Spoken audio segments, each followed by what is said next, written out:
Salut les amis et merci de nous rejoindre pour cette vidéo sur notre chaîne YouTube. J'espère que tout comme moi, aujourd'hui vous vous portez très bien. Donc je fais cette vidéo pour réagir par rapport à une communication du porte-parole du professeur Kamto, le président du MSC, sur Afrique Informe. Donc il a fait une communication assez litigieuse et assez bizarre à mon goût. Donc c'est pour ça que je fais cette vidéo pour réagir. Et avant de me prononcer à ce sujet, je vous permets d'abord d'écouter ce que M. Nissak a dit sur Afrique Informe. Donc ne quittez pas, je reviens juste après cette vidéo. On écoute ensemble M. Nissak sur Afrique Informe. Qu'est-ce qu'il a fait pour éviter au Cameroun d'entrer dans le chaos? Et j'y venais. Allons-y. Du coup, il s'est produit le 5 novembre dernier des événements d'une gravité à nul autre pareil. Une filière, nous dirons, de déstabilisation s'est activée et est entrée en contact avec Maurice Kamto via ses équipes, notamment des gens très proches de lui, Oui. et ont proposé très clairement une mise à disposition d'hommes et d'armes pour frapper au cœur des institutions de ce pays. Je ne m'étendrai pas davantage là-dessus parce que vous savez, il y a des enquêtes qui sont en cours, parce que la réaction immédiate, une fois que le compte rendu a été fait à Maurice Kamto, le président Kamto a instruit immédiatement que les services compétents soient informés de cela. Et que cette affaire ne prospère même pas. Les services compétents ont été informés de cela. Ces personnes ont été arrêtées par un représentant des forces de l'ordre, de la police précisément, en présence d'autres services plus sensibles, que je ne nommerai pas ici, qui eux aussi se sont déployés là. Et ces personnes ont été mises à la disposition de la justice. Donc, chers amis, vous-même vous avez écouté la vidéo avec moi. Et à la suite de cette vidéo, je me suis attendu que le professeur Kamto allait réagir, n'est-ce pas, pour faire un démenti. Mais non, il n'a pas réagi, ce qui sous-entend qu'effectivement, il était au courant de cette communication et qu'il était d'accord avec ce qui a été dit, n'est-ce pas, par son porte-parole. Donc, après tout ça, je me suis posé la question, mais de quel camp est-ce que Maurice Kamto se trouve? Donc, il s'est présenté comme celui-là qui ne va jamais nous laisser tomber. Il s'est présenté comme étant du côté du peuple. Mais quand je vois, n'est-ce pas, une telle communication selon laquelle des individus l'auraient approché pour aller déloger le président actuel, et lui, il a refusé. Non seulement il a refusé, mais plus grave, il a, n'est-ce pas, appelé les forces de l'ordre qui ont arrêté ces individus. Et moi, ça me pose un problème, et un sérieux problème. Parce que je me dis, mais tiens, voilà quelqu'un qui veut aller à la présidence de la République. Ok, il a dit qu'il ne va pas être complice d'un coup d'État. Ok, c'est pas un problème. Mais est-ce que c'est lui qui appelle ces individus vers lui? Est-ce que c'est lui qui va donner quoi que ce soit à ces individus pour aller faire ce qu'ils veulent faire? Non. Et quel est son combat? Si je m'en tiens à l'élection présidentielle du 7 octobre dernier, son combat c'est devenir président de la République par la voix des urnes. Et la voix des urnes, c'est qu'il a été élu. Et le président lui a volé. C'est-à-dire qu'il a obtenu une place, il a obtenu un mandat du peuple. Et ce mandat lui a été volé par quelqu'un qu'il connaît très bien. Et des individus lui disent qu'ils veulent lui rendre justice et lui refusent.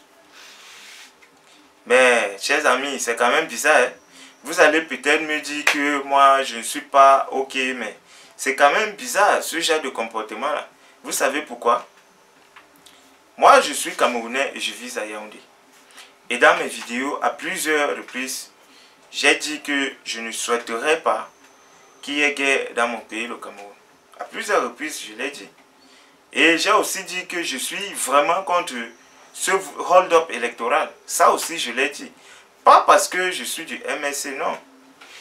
Aucun membre du MSC ne peut vous dire qu'il a vu Jean Zépan à prendre part à une quelconque activité de leur parti politique. Je n'en suis pas membre.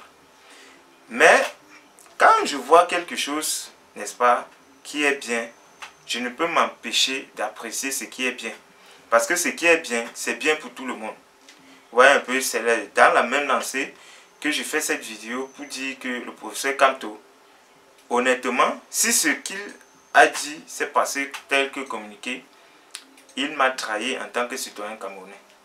Chers amis, depuis vendredi à Yaoundé, à Monté-Chapelle-Aubier où je vis, avoir le courant électrique, c'est plus dur que passer le concours de l'ENAM. C'est-à-dire, de vendredi à samedi, je n'ai pas eu de courant. C'est parti en journée du samedi, c'est revenu samedi la nuit. Dimanche matin, c'est reparti. C'est revenu dans l'après-midi avec une baisse de tension terrible. Et jusqu'à présent, il y a la baisse de tension. Le courant ne s'est pas effectivement remis. Ceci se passe au vu, au su de tout le monde. J'ai fait tellement de vidéos pour décrire la situation de l'empoisonnement massif que notre gouvernement effectue à travers l'eau qu'on nous sert à Yaoundé. Plusieurs vidéos, j'en ai parlé. Des gens en ont parlé avant moi. Et même pendant que je fais cette vidéo, n'est-ce pas, pour décrire ce problème d'eau sale, les gens aussi, ils font pareil. Vous comprenez un peu?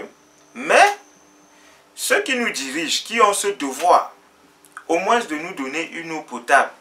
Et je tiens à vous rappeler que cette eau n'est pas donnée, c'est vendu. De nous vendre une eau potable, ils refusent de le faire. Mais si quelqu'un se porte garant qu'il va aller me délivrer de cette situation, parce que je sais que c'est le gouvernement en place qui est responsable de cela, c'est leur devoir. S'ils faillissent à leur devoir et ils refusent de partir, et que quelqu'un dit qu'il va aller résoudre ce problème, moi je vais m'opposer en tant que qui? Où est là mon problème?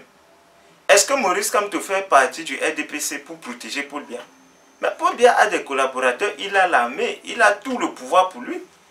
Et il refuse d'utiliser ce pouvoir-là pour aider le peuple camerounais. Bref, pour aider les pauvres citoyens comme moi, par exemple. Parce que d'aucuns m'ont dit de consommer l'eau minérale, de faire creuser un forage chez moi. Mais vous connaissez combien de Camerounais qui peuvent avoir des forages chez eux? Déjà que je suis en location. Donc, si un groupe d'individus se présente, que mais Jean Zépan, tu as pleuré, on a écouté. Ton problème, c'est à étudier. Nous irons à étudier, résoudre ton problème. On va aller l'enlever. Mais, moi, mon problème là-bas, c'est lequel? C'est pas moi qui les envoie. C'est pas moi qui les donne les moyens. Je n'ai qu'à mettre et rester tranquille. J'observe. J'observe. Et s'ils font ce qu'ils disent, mais il y a quoi de mauvais d'enlever un bandit quelque part par le vol? Il y a quoi de mauvais?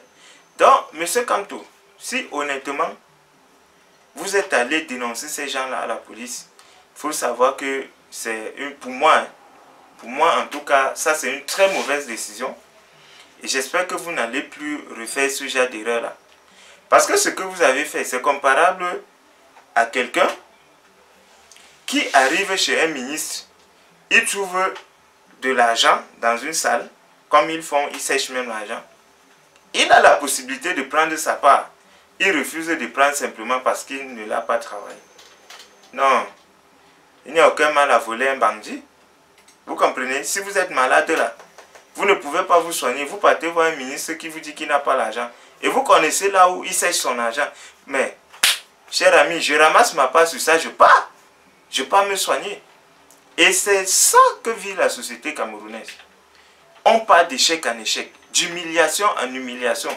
Mais si un groupe de personnes se propose de sauver le Cameroun, Maurice Kamto, mais apparemment, ça c'est la traîtrise.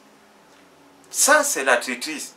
Parce que vous ne pouvez pas empêcher à quelqu'un de résoudre un problème qui vous concerne et vous partez dire que les gens doivent marcher, on doit observer journée des villes mortes, alors que c'est un problème qui aurait pu être résolu depuis le 5 novembre. Et de façon claire. Si c'était bien planifié de toutes les façons. Que ce soit bien planifié ou pas, ce n'était pas à vous d'aller le faire. Donc vous deviez tout simplement dire à ces gens, moi, je ne suis pas partant pour ce genre d'action. Et vous restez chez vous. Maintenant, chacun prend sa responsabilité. S'ils trouvent que pour eux, la responsabilité, c'est d'aller faire ce qu'ils ont prévu, mais qu'ils aillent le faire. ça va délivrer le peuple camerounais. Et vous-même, vous perdez même quoi dans ça? Quel est votre intérêt, honnêtement, quel est votre intérêt à dénoncer ce genre d'action? Donc, chers amis, je fais cette vidéo n'étant pas content de ce genre d'action. Vous voyez un peu, voilà nos taxes qui sont revues à la hausse, mais les salaires, on ne parle pas de ça. C'est-à-dire, avant, c'était déjà difficile pour les Camerounais de s'en sortir.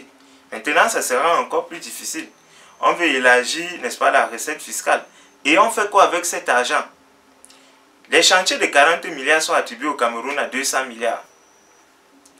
Et vous voulez que si quelqu'un va me délivrer de ce genre de situation, je refuse? Non. Professeur Kamto, il faut revoir vos principes là. Il faut revoir ce genre de principes. Ce n'est pas des principes normaux. Vous comprenez? Voilà. À la guerre comme à la guerre. Quand on te vole, si un autre bandit se propose d'aller voler ton bandit pour te remettre ton article, mais c'est quoi même ton problème? Ce n'est pas bien. Voilà. Donc, chers amis, c'était pour vous, n'est-ce pas, mon avis par rapport à ce comportement du professeur Maurice Kamto. Et je dis, il ne devait pas participer, mais il ne devait pas dénoncer ces gens. Il devait les laisser et leur dire que moi, je ne suis pas d'accord. Maintenant, s'ils choisissent de partir, qu'ils partent. Lui, son problème même, il empêche même ces gens-là. Pourquoi? Moi, je n'arrive vraiment pas à comprendre cela. Donc, professeur Kamto, j'aimerais avoir une réaction pour bien expliquer cette histoire-là. Parce que votre porte-parole s'est contenté de dire cela, il n'a rien expliqué dans les détails. C'est indispensable pour moi, en tant que citoyen camerounais, qui était au bord de la délivrance. C'était quand même une lueur d'espoir. Combien de personnes peuvent rêver de ce genre de projet? Voilà. Donc, c'est quand même logique que vous fassiez, n'est-ce pas, une communication pour expliquer en détail, pour qu'on ait le fond des choses. Peut-être dans le fond, vous avez raison, mais en tout cas, tel que présenté par votre porte-parole, je trouve que vous avez fait un mauvais geste et c'est pas bien. Voilà. Donc, merci d'avoir regardé cette vidéo. Si vous ne l'êtes pas encore, je vous invite à vous abonner maintenant sur cette chaîne. C'est 100% gratuit. Activez vos notifications et de cette façon, chaque fois qu'il y aura une nouvelle vidéo, vous serez les premiers à être informés. N'est-ce pas, chers amis? Et si vous trouvez la vidéo pertinente, partagez-la. Faites que le concerné écoute la vidéo afin qu'il puisse, n'est-ce pas, nous éclaircir sur cette situation.